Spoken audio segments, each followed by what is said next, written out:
নাহমাদুহু ওয়া নুসাল্লি আলা রাসূলিহিল কারীম, আম্মা বাদ। বর্তমান সমাজে অনেককে দেখা যায় যে সমিতি থেকে সুদে টাকা নিয়ে কোরবানি করে, কিংবা বিভিন্ন প্রতিষ্ঠান থেকে সুদে টাকা নিয়ে তারা কোরবানি করে, অথবা সুদের টাকা দিয়ে কোরবানি করলে সে কোরবানি জায়েজ হবে কিনা।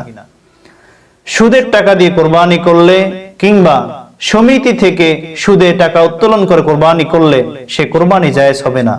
কেননা কোরবানি একটি ইবাদত, যার জন্য শর্ত হলো পবিত্রতা, আর কোরবানি হলো আল্লাহ তাআলার নৈকট্য লাভের অন্যতম একটি মাধ্যম। পবিত্র কোরআন কারীম সূরাতুল বাকারার 278 নং আয়াতে আল্লাহ তাআলা তিনি বলেন, ইয়া আইয়ুহাল্লাযীনা আমানুত্তাকুল্লাহ ওয়া যারু মা বাকিয়া মিনার রিবা ইন কুনতুম মুমিনিন।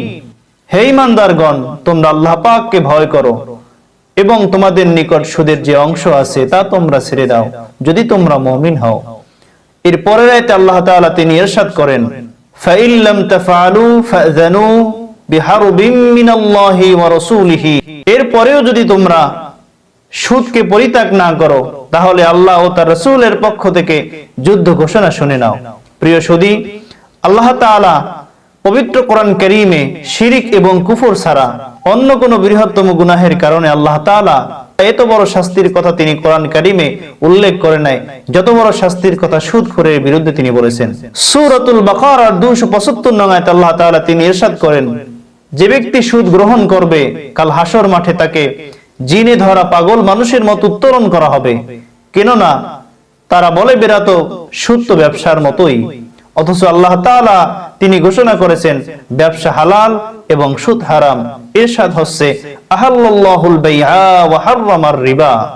সুনান তিরমিজি হাদিস নাম্বার 1, সুনান ইবনে মাজাহ হাদিস নাম্বার 272।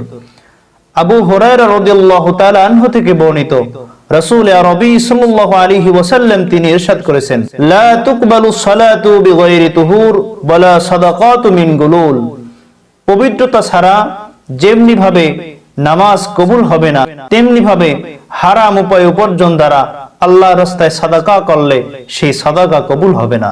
ফতোয়া শামী 7ম খণ্ড 332 পৃষ্ঠায় এসেছে, হারাম উপায় উপার্জন দ্বারা যদি কেউ আল্লাহর রাস্তায় সাদাকা করে, দান করে, কোরবানি করে, সেই দান এবং সাদাকা কোরবানি আল্লাহ তাআলার নিকট কবুল হবে না।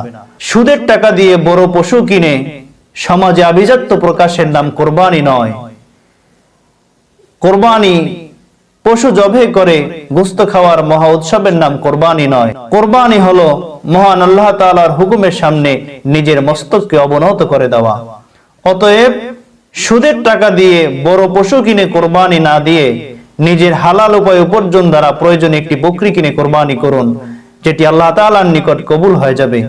আল্লাহ তাআলা আমাদেরকে হালাল টাকা দিয়ে, হালাল উপায় উপার্জন দিয়ে আল্লাহর রাস্তায় দান, সাদাকা এবং কোরবানি করার তৌফিক ভিক্ষা নসিব করুক। আমিন।